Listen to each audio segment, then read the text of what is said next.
8 अगस्त 2026 प्रयागराज छात्रों की गूंज प्रोग्राम में एक यंग स्टूडेंट को माइक्रोफोन दिया गया।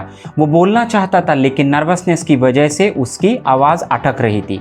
आमतौर पर किसी बड़े पॉलिटिकल प्रोग्राम में मॉडरेटर माइक्रोफोन वापस ले लेते हैं, क्राउड इम्पेशेंट हो जाते हैं या लीडर स्टेज में ही बैठकर वेट करते हैं। लेकिन राहुल गांधी अपने चेयर से उठे और खुद चलकर उस स्टूडेंट्स के पास गए। उन्होंने उसे रिलैक्स करने की कोशिश की और बताया कि जब उन्होंने पहली बार पब्लिक में बोला था तब वो भी नर्वस हुए थे। कुछ सेकंड्स के बाद स्टूडेंट्स ने दोबारा बोलना शुरू कर दिया। ये कोई हिस्टोरिक स्पीच या इलेक्शन अनाउंसमेंट नहीं था, लेकिन वो छोटा सा मूवमेंट राहुल गांधी की बदलती पॉलिटिक्स को इफेक्टिवली एक्सप्लेन करता है। जिस लीडर को कभी नर्वसनेस, हेजिटेशन और पब्लिक स्पीकिंग मिस्टेक के वजह से पप्पू कहा गया, वही लीडर आज अपनी वल्नरेबिलिटी का इस्तेमाल करके एक नर्वस स्टूडेंट को कॉन्फिडेंस दे रहे थे। हेलो दोस्तों, मेरा नाम डॉक्टर मुर्शिद है और आज हम रिसेंट इंसिडेंट्स, इलेक्शन रिजल्ट्स और बीजेपी के रेस्पॉन्स के बेसिस पर समझने की कोशिश करेंगे कि राहुल गांधी में क्या बदलाव आया है, मोदी गवर्नमेंट कितनी चैलेंज है और 2029 का कॉन्टेस्ट कितना इंटरेस्टिंग हो सकता है। दोस्तों, राहुल गांधी की पुरानी पॉलिटिक्स की सबसे बड़ी प्रॉब्लम कंसिस्टेंसी की परसेप्शन थी। एक इशू उठाया, स्पीच दिया, हेडलाइंस मिली और फिर राहुल गांधी सीन से गायब, फॉरेन चले जाते थे। ये क्रिटिसिज्म सालों तक उनके साथ रहा। बीजेपी के आईटी सेल और सपोर्टर्स ने इसी परसेप्शन को पप्पू लेवल के थ्रू एम्पलीफाई किया। उनकी वर्बल मिस्टेक्स को रिपीट किया गया, सीरियसनेस पर सवाल उठाए गए और मोदी नहीं तो कौन, इसको पॉलिटिकल कॉमन सेंस बना दिया गया। भारत जोड़ो यात्रा के बाद राहुल गांधी की पॉलिटिक्स में 3 क्लियर चेंजेस दिखे गए। पहला, स्टूडियो स्टेटमेंट से ज्यादा फिजिकल प्रेजेंस। दूसरा, प्रीपेयर्ड मोनोलॉग से ज्यादा डायरेक्ट कॉन्वर्सेशन। और तीसरा, एक इशू उठाकर गायब होने के बजाय उसको फॉलो अप करते हैं। Students, unemployed youth, farmers, truck drivers, mechanics और ऑर्डिनरी फैमिलीज के साथ उनके इंटरेक्शंस ने प्रॉक्सिमिटी की पॉलिटिक्स क्रिएट की। नरेंद्र मोदी की पॉलिटिकल इमेज अथॉरिटी, कॉन्फिडेंस और स्ट्रॉन्ग लीडरशिप पर बनी है। राहुल गांधी अपनी इमेज लिसनिंग, एक्सेसिबिलिटी और पर्सनल कनेक्शन पर बना रहे हैं। इसीलिए 2029 का कॉन्टेस्ट सिर्फ बीजेपी और कांग्रेस के बीच नहीं, लीडरशिप के 2 अलग स्टाइल के बीच भी हो सकता है। दोस्तों, राहुल गांधी ने कोटा, देहरादून, प्रयागराज और पुणे में छात्रों की गूंज प्रोग्राम किया। इनका focus paper leak, examination irregularities, recruitment delays, unemployment, education cost और स्टूडेंट के मेंटल प्रेशर पर रहा। 22 अगस्त का पुणे प्रोग्राम सिर्फ फीमेल स्टूडेंट के लिए रखा गया। एजुकेशन, सेफ्टी, इक्वलिटी और करियर अपॉर्चुनिटीज के साथ स्टूडेंट्स ने हैरेसमेंट और जस्टिस ना मिलने जैसे एक्सपीरियंस शेयर किया। राहुल ने कहा कि इंडिया की 70 करोड़ वुमेन देश की सबसे बड़ी स्ट्रेंथ है और यंग वुमेन से कहा कि वो किसी और की प्रॉपर्टी नहीं है, अपनी इंडिपेंडेंट आइडेंटिटी रखनी चाहिए। इवेंट से पहले पुलिस ने 30 कंडीशन लगाए थे। लार्जर इवेंट में सिक्योरिटी कंडीशंस नॉर्मल होता है, लेकिन बीजेपी ने प्रोग्राम को नौटंकी कहा और पैसे की गूंज कहकर तुरंत काउंटर किया। बीजेपी का ये रिएक्शन एक बात दिखाता है, यूथ पॉलिटिक्स का स्पेस अब इलेक्टोरली सेंसिटिव हो चुका है।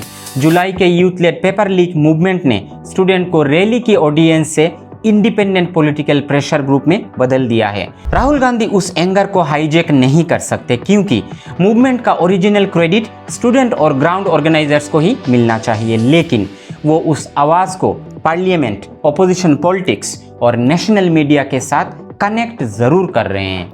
राहुल गांधी की नए पॉलिटिकल स्टाइल का एक लेजर नोन एग्जाम्पल 22 जुलाई को दिखा। कांग्रेस एमपीज को मल्लिकार्जुन खड़गे के बर्थडे के नाम पर उनके रेसिडेंस पे बुलाया गया। कहीं एमपीज को एक्चुअल प्लान एडवांस में नहीं बताया गया। वहां पहुंचने के बाद उन्हें पता चला कि राहुल गांधी अपोजिशन लीडर्स को लेके प्राइम मिनिस्टर नरेंद्र मोदी के रेसिडेंस की तरफ मार्च करने वाले हैं। राहुल गांधी, प्रियंका गांधी, मल्लिकार्जुन खड़गे, अखिलेश यादव और काफ़ी सारे दूसरे लीडर्स लगभग 3 घंटे तक वहां बैठे रहे।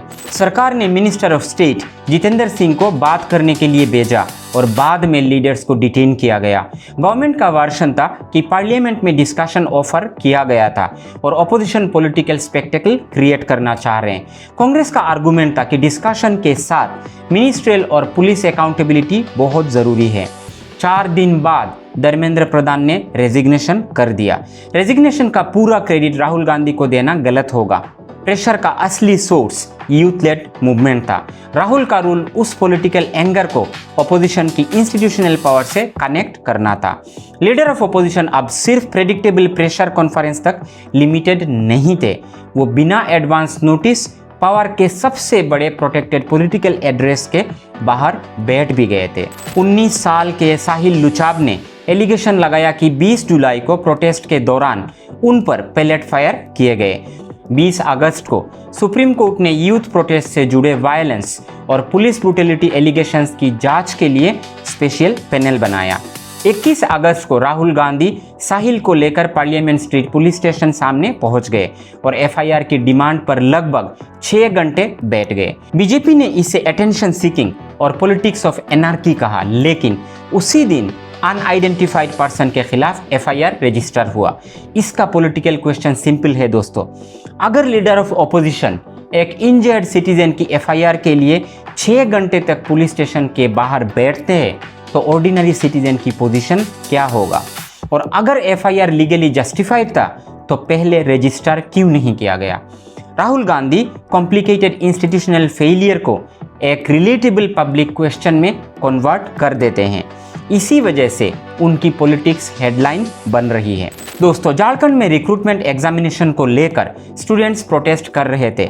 वहां जेएमएम लेड गवर्नमेंट है और कांग्रेस रूलिंग अलायंस का हिस्सा है। राहुल इस पर साइलेंस मेंटेन कर सकते थे, लेकिन 17 अगस्त को पब्लिक हुए लेटर में उन्होंने हेमंत सोरेन से पर्सनली प्रोटेस्टिंग स्टूडेंट से मिलने को कहा और उनकी लेजिटिमेट डिमांड को सुनने को भी कहा। 18 अगस्त को स्टेट गवर्नमेंट ने 22 रिक्रूटमेंट एग्जामिनेशन को कैंसिल करने का फैसला लिया, लेकिन हाई कोर्ट ने डिसीजन पर स्टे ऑर्डर लगा दिया। लेकिन राहुल के अपने एलआई को पब्लिकली क्वेश्चन करना पॉजिटिव सिग्नल है।